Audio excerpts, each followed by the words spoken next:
सप्रेम नमस्कार। नमस्कार मित्रों, मैं डॉक्टर विजय कुमार मधुकर कुलकर्णी आपका आज की काव्य पाठ में स्वागत करता हूँ। कविता मैथिली शरण गुप्ता जी की है, जिन्हें हम राष्ट्र कवि के माध्यम से जानते हैं। वैसे यह जो साहित्य है वह साहित्य मेरे निजी विचार से सिर्फ बंद कमरों में पढ़ाने के लिए नहीं होता, क्योंकि साहित्य समाज का दर्पण होता है और इसलिए साहित्य की चर्चा समाज में भी होनी चाहिए। और इसलिए मैं सहज प्रयास करता हूं फेसबुक वगैरह पर अपलोड करने का, क्योंकि कई बार ये मुझे कई लोगों ने कहा कि आप फेसबुक पर सोशल मीडिया पर क्यों डालते हैं, उसमें कुछ लाइक कमेंट नहीं होती। तो लाइक और कमेंट से मेरे लिए महत्वपूर्ण नहीं है। जो प्रेम देते हैं उनका तो आदर है, लेकिन मैं किसी नाम के लिए नहीं करता। तो मेरा दायित्व बनता है कि हो सके उतना साहित्य के ऊपर चर्चा करें। मैं भी इतना कुछ बड़ा नहीं हूं, लेकिन मुझसे जो हो पाए वो मैं करने का प्रयास करता हूं। सिर्फ बंद कमरों में परीक्षा के लिए साहित्य नहीं होता, या परीक्षा को केंद्र में रखकर अध्ययन नहीं किया जाता। तो साहित्य मनुष्य के मनोवृत्ति पर प्रभाव डालता है, उसके सोच पर, उसके विचारों पर प्रभाव डालता है। और इसलिए साहित्य की चर्चा सिर्फ वहां पर सीमित दायरे में नहीं होनी चाहिए। और यह विचार शायद मेरे निजी हो सकता है, और इसलिए वहां पर कई लोगों के अपने अपने विचार हो सकते हैं, लेकिन इसमें मेरा अलग सा विचार है। तो आज भी मैं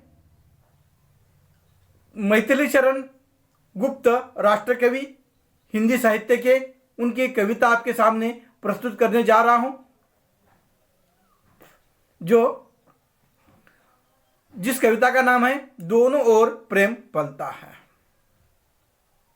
इसमें मैथिली शरण गुप्ता जी ने रामायण का वह दृश्य हमारे सामने रखा है, जिसमें प्रभु राम जब वनगमन गए थे तब उनके भाई शेष अवतार लक्ष्मण अपने भाई के साथ वनगमन कर गए, लेकिन लक्ष्मण की पत्नी उर्मिला अपने घर में ही रह गई। तब वहां पर लक्ष्मण के मन में भी वो प्रेम की भावना थी, और उर्मिला के मन में भी प्रेम की भावना थी। एक तरफ लक्ष्मण अपने भाई प्रभु रामचंद्र के साथ चले गए, लेकिन उनका जीवन सफल हुआ। वो लोक कल्याण के लिए चले गए, जगत कल्याण के लिए चले गए, अपना कर्तव्य निभाने के लिए चले गए। लेकिन उर्मिला की भी जो अपने पति के प्रेम के लिए, लक्ष्मण के प्रेम के लिए उसके मन में जो भावना थी, और उधर लक्ष्मण के मन में जो भावना थी, उस भावना का वर्णन कविता के माध्यम से किया गया है। जो उर्मिला उपेक्षित पात्र है, उस उपेक्षित पात्र के मन की जो पीड़ा है, जो लक्ष्मण के मन में जो प्रेम है, वो उन दोनों ओर चलते हुए प्रेम का वर्णन कवि ने दीपक और पतंगे के माध्यम से किया है।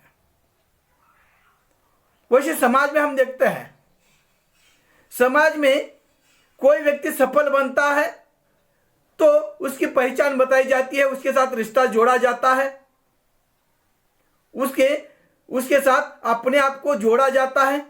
लेकिन कई व्यक्ति ऐसे होते हैं जो प्रयास के बाद भी सफल नहीं होते, तो उस व्यक्ति की तरफ किसी का ध्यान नहीं जाता।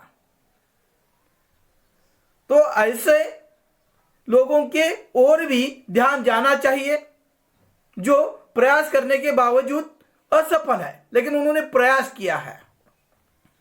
और ऐसे ही पात्र उर्मिला, जो अपने पति के जीवन के साथ लक्ष्मण और उर्मिला के मन में जो प्रेम की भावना है उसे व्यक्त किया गया है।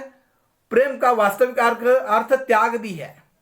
जैसे सामने वाले व्यक्ति के सुख के लिए अपने निजी सुख को त्याग कर उसे खुश रखने का प्रयास, उसके चेहरे पर जो हमेशा एक खुशी दिखाई दे, इसलिए खुद जलना और उसको सुखी करना, उसके जीवन में खुशी भरना, यह प्रेम कहलाता है।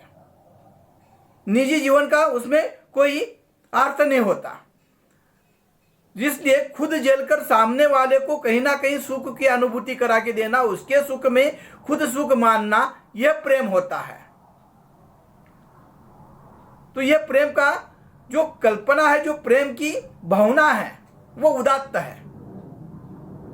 वो व्यक्ति अपने लिए नहीं जीता, अपने प्रेमी के संग जीता और प्रेमी के सुख के लिए जीता है, उसे प्रेम कहा जाता है। और ऐसे प्रेम की भावना को लेकर कवि मैथिली शरण गुप्त राष्ट्र कवि, उन्होंने कविता जो लिखी है उसका पाठ आपके सामने करने जा रहा हूं, जो लक्ष्मण और उर्मिला इनके मन की भाव, उनके मन के भाव को प्रस्तुत करती है। दोनों ओर प्रेम पलता है, सखी पतंग भी जलता है, हाँ दीपक भी जलता है। शीश हिलाकर दीपक कहता, बंधु व्रता ही तू क्यों दहता, बंधु व्रता ही तू क्यों दहता, पर पतंग पढ़कर ही रहता। कि कितनी विवलता है, दोनों ओर प्रेम पलता है। कवि मैथिली शरण गुप्त वहां पर प्रिय से और प्रियकर यानी लक्ष्मण और उर्मिला के मन की भाव, वहां पर प्रेम के वो भाव जागृत कर रहे हैं। यहां पर जो पतंग है, वो पतंग उस दीपक की लौ जो होती है, वो हिलती हुई लौ जल रही है और उसके इर्द गिर्द पतंगा घूम रहा है। और जब पतंगा उस दीपक की ओर घूम रहा है तो शायद वो दीपक की लौ यानी दीपक कहता है उस पतंगे से, तू मेरे पास मत आ, मेरे पास मत आ। वो हिलती हुई जो लौ होती है, वो शायद कह रही है अपने पतंगे से, क्योंकि वह उस दीपक के लौ के इर्द गिर्द घूम रहा है पतंगा, इसलिए वो जल जाएगा। इसलिए उसके खुशी के कारण वह दीपक की लौ पतंगे को कहती है कि तू मेरे पास मत आ जा, तू जल जाएगा, तू दहक जाएगा, तुझे आग लग जाएगी। पर पतंगा पढ़कर ही रहता, लेकिन पतंगा जो है दीपक का कहना नहीं मानता, क्योंकि अपना जो प्रेमी जल रहा है उस लौ में, उस प्रेम की पीड़ा में, उस प्रेम की वेदना में, वो पतंगा भी वहां पर उसके साथ इर्द गिर्द घूम रहा है। इसलिए कवि कहते हैं, शीश हिलाकर दीपक कहता, बंधु व्रता ही तू क्यों दहता, पर पतंग पढ़कर ही रहता। कितनी विवलता है, दोनों और प्रेम पलता है। पतंग भी दूर जाने के लिए तैयार नहीं है और दीपक जलता है अपनी उस लौ में, उस तड़प में, उस प्रेम में। एक और उधर लक्ष्मण भाई के साथ चले गए हैं, वह उनके मन में भी वहां पर अपनी पत्नी की याद है, प्रेम है, लेकिन पत्नी भी अपने पति लक्ष्मण के लिए तड़प रही है और उसी की वहां पर उसी का वर्णन यहाँ पर दिखाई देता है। लेकिन वह पतंगा जो दीपक की इर्द गिर्द घूम रहा है, उसे दीपक बार बार समझा रहा है, तू वहां पर व्यथा ही, वहां पर नाहक मारा जाएगा, यहां से चला जा। लेकिन पतंगा जाने के लिए तैयार नहीं है। और यह प्रेम की संवेदना होती है, चाहे अपना साथी, अपना प्रियकर, अपना जो हमसफर है, वह अगर वेदना में है, दुविधा में है, तड़प में है, तो उसे छोड़कर जाया नहीं करता, उसकी वेदना के साथ जला जाता है, उसकी वेदना के साथ साथ खड़ा हुआ जाता है। और इस तरह से वहां पर वह पतंग भी उस दिए को छोड़कर जाने के लिए तैयार नहीं, उस लौ को छोड़ने के लिए तैयार नहीं है। और इसलिए कवि कहते हैं कि दोनों ओर प्रेम पलता है, सखी पतंग भी जलता है, हाँ दीपक भी जलता है। शीश हिलाकर दीपक कहता, बंधु व्रता तू क्यों दहता, पर पतंग पढ़कर ही रहता। कितनी विवलता है, दोनों ओर प्रेम पलता है। बजकर हाय पतंगे मरे क्या, प्रणय छोड़कर प्राण धरे क्या। चले नहीं तो मरा करे क्या, क्या यह असफलता है, दोनों ओर प्रेम पलता है। कवि कहते हैं बचकर क्या करूंगा मैं, पतंगा शायद कहता है मैं बचकर क्या करूंगा।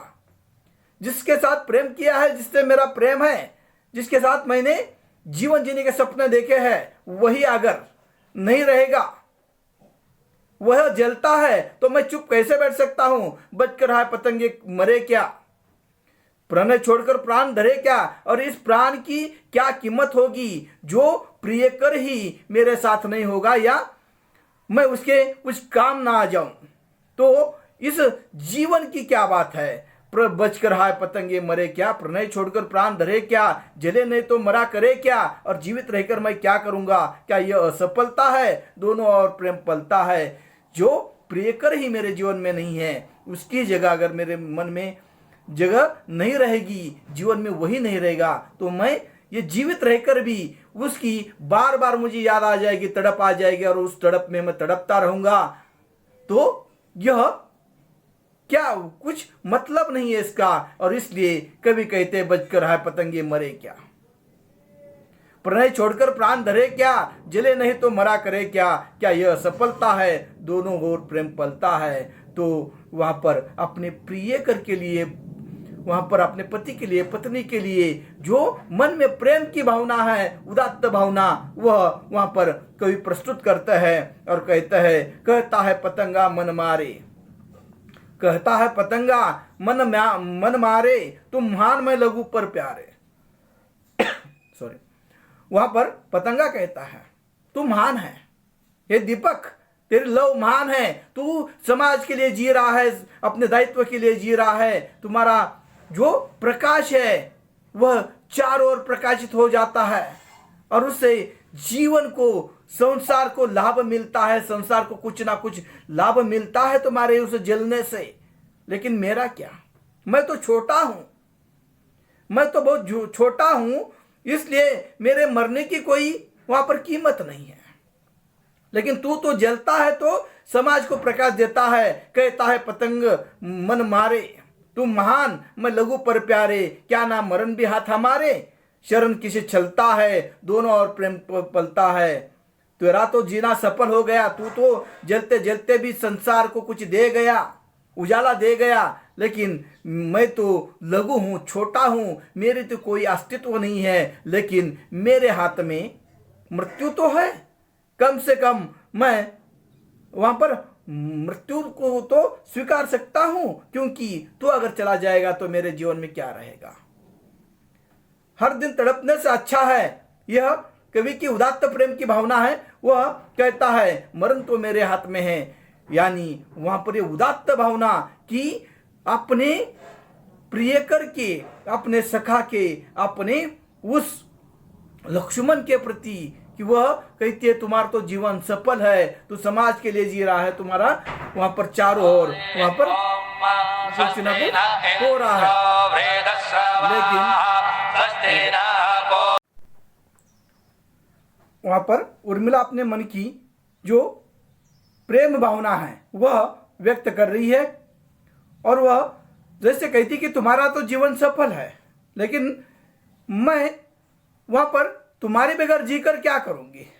और इसलिए मैं इस ज्वाला के, इस दीपक के जब शरण आ गई हूं, तो शरण आने के बाद वहां पर कोई भय नहीं होता और उसे कोई छलता नहीं है। और इस तरह से कवि दीपक और पतंगे के माध्यम से वहां पर एक प्रेम की उदात्त भावना स्पष्ट कर रहे हैं।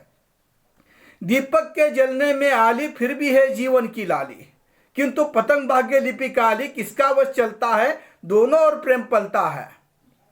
कवि कहता है कि दीपक का जलना तो सफल हो गया, वो जलकर भी समाज के लिए कुछ कर गया, लेकिन ये जो पतंगा है, वो पतंगा जल तो गया, लेकिन उसकी जलने की समाज के लिए कोई महत्ता नहीं है।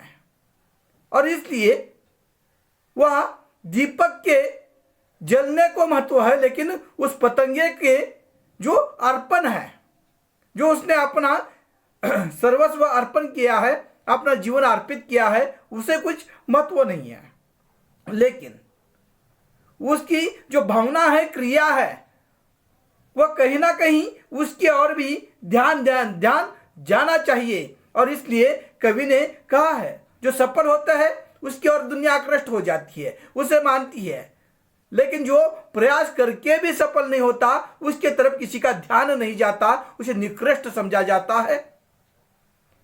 और इसी भावना को लेकर कवि कहते हैं, दीपक के जलने में आली फिर भी है जीवन की लाली, किंतु पतंग भाग्य लिपि काली, किसका वश चलता है, दोनों ओर प्रेम पलता है। और दोनों ओर प्रेम है, दोनों उर्मिला और लक्ष्मण के बीच के प्रेम का वर्णन यहां पर कवि करते हैं। जगती वनी वृत्ति है रखती, उसे चाहती जिससे चकती, काम नहीं परिणाम निरखती, मुझको ही खलता है, दोनों ओर प्रेम पलता है। कि जगत की वृत्ति कैसी है, व्यापारी व्यक्ति जैसी है, जो व्यापार करता है, जिससे कुछ मतलब है, जिससे कुछ फायदा है, जिससे कुछ लाभ है, उसी से वह रिश्ता रखना चाहता है, उसी के साथ वो जुड़ना चाहता है और उसी को समाज में महत्व है। लेकिन जो क्रिया करता है, क्रियाशील है, मेहनत करता है, उसके बाद सफल नहीं होता तो उसके तरफ किसी का ध्यान नहीं जाता। इसलिए कवि कहते हैं, जगती वनी वृत्ति है रखती, उसे चाहती जिससे चकती, जिससे लाभ है उसे पाती, काम नहीं परिणाम नहीं रखती, मुझको ही खलता है, दोनों ओर प्रेम पलता है। और मुझे आश्चर्यजनक लगता है प्रेम की भावना को लेकर कवि कहता है कि जिससे स्वार्थ है, जिसे कोई मतलब है, उसी के साथ रिश्ता जोड़ा जाता है। लेकिन उसकी सफलता तो वहां पर देखो, लेकिन जो क्रियाशील है, मेहनत करता है, कार्य करता है, वह उसकी ओर भी समाज का ध्यान जाना चाहिए। व्यापारों की तरह प्रेम में यह सामाजिक जीवन में जीना नहीं चाहिए। जो सिर्फ सफल है उसका महत्व न मानकर वहां पर जो प्रयासशील है, प्रयास करने के बावजूद भी वो सफल नहीं हुआ है, उसकी ओर भी ध्यान जाना चाहिए। इस तरह से कवि अपने इस कविता के माध्यम से प्रेम की उस उदात्त भावना को लक्ष्मण और उर्मिला के प्रेम को दीपक और पतंगे के माध्यम से यहाँ पर प्रस्तुत करते हैं। जो कुछ गलतियां है, अंदर अंदर थोड़ा डिस्टर्ब हुआ है, उसके लिए मैं माफ़ी चाहता हूँ। सहज बैठे बैठे कुछ ना कुछ प्रयास करता हूँ, इसमें जो गलतियां है मैं खुद स्वीकारता हूँ। इसे दोबारा कहीं और समय मिला तो उसमें वहाँ पर सुधार करने का प्रयास करूँगा। नमस्कार।